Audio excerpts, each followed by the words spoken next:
என்ன கையல் இதெல்லாம்? என் விதி. எனக்கு நல்லாவே தெரியும் கயல். உன் விதியில என்ன எழுதியிருந்தாலும் உன்னால அதை மாத்தி எழுத முடியும். ஆனா இது விதி இல்ல, உன்னை அழிச்சே ஆகணும்னு செஞ்ச சதி இது. சரி சொல்லு, என்ன நடந்துச்சு? ஆமா, இந்த பிரச்சனைக்குள்ள நீ எப்படி வந்த? உன்னை மாட்டி விட்டது யாரு? அவங்க எதுக்காக இப்படி எல்லாம் செய்யணும்? அவங்களுக்கு என்னதாண்டி வேணும்? அதான் சொன்னியே, என்னை அழிச்சே ஆகணும்னு முடிவு பண்ணிருக்காங்கன்னு. அவங்களுக்கு தேவை என் வாழ்க்கையோட அழிவு. உன் அழிக்க இன்னும் எவனும் பொறுக்கலடி. உனக்கு அழிவே கிடையாது. இது எல்லாத்துக்கும் காரணம் யாருன்னு மட்டும் சொல்லு. என்ன மருமகளா கூப்பிட்டு வாழ வைப்பாங்கன்னு ஆசைப்பட்ட என் மாமியார். இல்ல, புரியல, என்ன சொன்ன? உன் மாமியாரா? எழிலோட அம்மாவா? அவங்களா எப்படி பண்ணாங்க? என்னால இதை நம்பவே முடியல. இப்ப ஊரும் உலகமும் இப்படிதான் என்ன நம்பாம இருக்கு. நான் உன்னை நம்பாம இல்லடி, எழிலோட அம்மாவா எப்படின்னு கேட்டேன். சின்ன வயசுல நான் பார்க்கும்போது நம்ம கிட்ட ரொம்ப அன்பா பாசமா நடந்துக்கிட்டாங்க. அதை வச்சுதான் நான் சொன்னேன். சின்ன வயசாவே இருந்திருந்தா எவ்வளவு நல்லா இருந்திருக்கும். வளர்ந்ததுக்கு அப்புறம்தான் வாழ்க்கை என்னன்னு தெரியுது. இப்ப இருக்கிற காலத்தை பார்க்கும்போது பிறந்திருக்கவே கூடாதுன்னு தோணுது. சீக்கிரமே இந்த வாழ்க்கை முடிஞ்சிடணும். நீ யாரு இப்படி பேசிட்டு இருக்க? என் நிலைமை இப்படி பேச வைக்குது. இதை நான் உன்கிட்ட எதிர்பார்க்கவே இல்லை கயல். எந்த பிரச்சனை வந்தாலும் எதிர்த்து போராடணும்னு நானே உன்னை பார்த்து தாண்டி கத்துக்கிட்டேன். நீ என்கிட்ட சொல்லுவல்ல, வாழ்க்கை நம்மள 2 விதமா வாழ வைக்கும். ஒன்னு கோழை மாதிரி அழ வைக்கும், இன்னொன்னு போராட வைக்கும்னு. இதுல நாம 2வது சூஸ் பண்ணணும்னு நீ சொல்லுவல்ல. நான் இவ்ளோ போல்டா இருக்கேன்னா அதுக்கு காரணமே நீ தாண்டி. நீ இப்படி சோர்ந்து போய் உட்கார்ந்துருப்பேன்னு நான் சத்தியமா எதிர்பார்க்கலடி. உனக்கு ஒண்ணு தெரியுமா? உன்கிட்ட எனக்கு பிடிச்சது உன்னோட போராட்ட குணம் தான். போராட்டத்துக்காகவே கையில் பிறந்தவனு நான் என் அம்மா கிட்ட பெருமையா சொல்லுவேண்டி. நானும் போராடினேன். ஆனா இப்ப போராட சக்தி இல்லை எனக்கு. ஏன் இல்ல? அதான் உன் கூட நான் இருக்கேனே.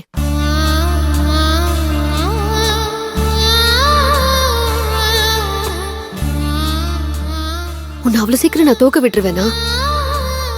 நீ ஜெயிக்கணும் கயல். நீ ஒருத்தி ஜெயிச்சுட்டா இந்த மாதிரி பிரச்சனையில மாட்டி இருக்கிற எல்லா பொண்ணுங்களுக்கும் இது ஒரு உதாரணமா இருக்கும்டி. அவங்களுக்கும் போராடி ஜெயிக்கணுங்கிற எண்ணம் வரும். எல்லா பொண்ணுங்களுக்கும் உன்னோட வெற்றி ஒரு நம்பிக்கையை கொடுக்கும். கயல், நீ கவலைப்படாத. எந்த நேரத்திலையும் நான் உன்னை கைவிட மாட்டேன். இந்த பிரச்சனையில இருந்து பின்வாங்கவும் மாட்டேன். இந்த மாதிரி நேரத்துல நீ தனியா போராடினா கஷ்டமா இருக்கும்னு எனக்கு புரியுது. அதான் விஷயம் தெரிஞ்சு நான் உடனே ஓடி வந்துட்டேன். நீ எழிலோட அம்மா தானே இதெல்லாம் செஞ்சாங்கன்னு சொன்ன. உனக்கும் அவங்களுக்கும் என்னடி பிரச்சனை? அவங்க எதுக்கு இதெல்லாம் பண்ணணும்? அது கயல், சரி அதை விட அதுக்கு முன்னாடி எனக்கு இன்னொரு விஷயம் தெரியணும். நீயும் எழிலும் நல்ல ஃப்ரெண்ட்ஸா தானே இருந்தீங்க. உங்களுக்கு எப்படி கல்யாணம் ஆச்சு? அப்பா இறந்ததுக்கு அப்புறம் நாங்க சென்னைக்கு வந்துட்டோம். எழிலோட குடும்பமும் சென்னையில தான் இருந்தாங்க. அவங்க ரொம்ப வசதியானவங்க.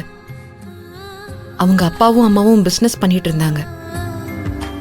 அப்படி இருக்கும்போது எழில் மட்டும் எப்பவுமே என்னையே சுத்தி வந்துட்டு இருந்தாரு. அப்போ எனக்கு தெரியாது அவரு என்ன லவ் பண்ணுவாருன்னு.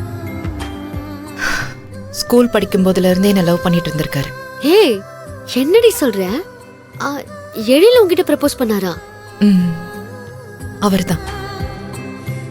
ஆனா எங்களுக்கு கல்யாணம் ஆகிறதுக்கு கொஞ்ச நாள் முன்னாடி அவங்க அம்மா வேற ஒரு இடத்துல பொண்ணு பார்த்து கல்யாண ஏற்பாடெல்லாம் அவசர அவசரமா பண்ண பார்த்தாங்க. அது என்னமோ தெரியல, அவங்களுக்கு சுத்தமா என்ன பிடிக்கவே இல்லை. ஆனா எழில் அவங்க அம்மாவே எதிர்த்து என்ன கல்யாணம் பண்ணிக்கிட்டாரு. பிரச்சனையே அப்பதான் ஆரம்பிச்சது. அவங்க அம்மா மருமகளா என்னை ஏத்துக்க மாட்டேன்னு சொல்லி அவங்க அம்மா என்னையும் எழிலையும் வீட்ல சேர்த்துக்கல.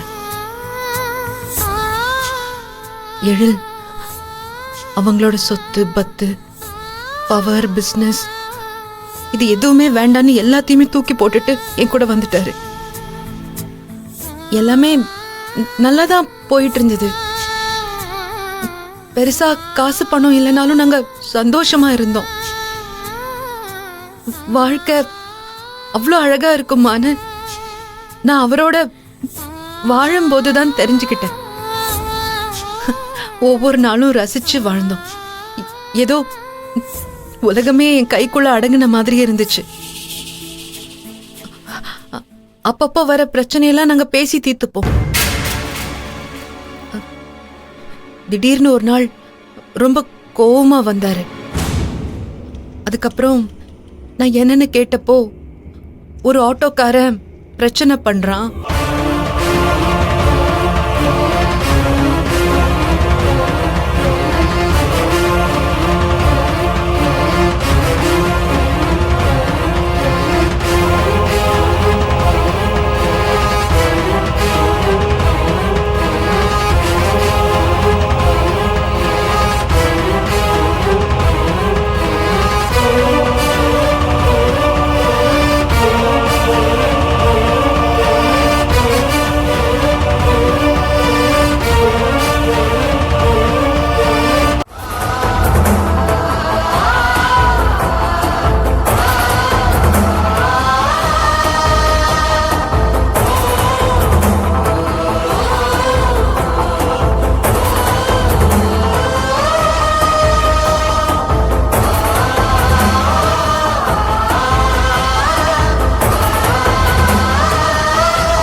என்கிட்ட கோச்சுக்கிட்டு அப்ப போனவர் தான்.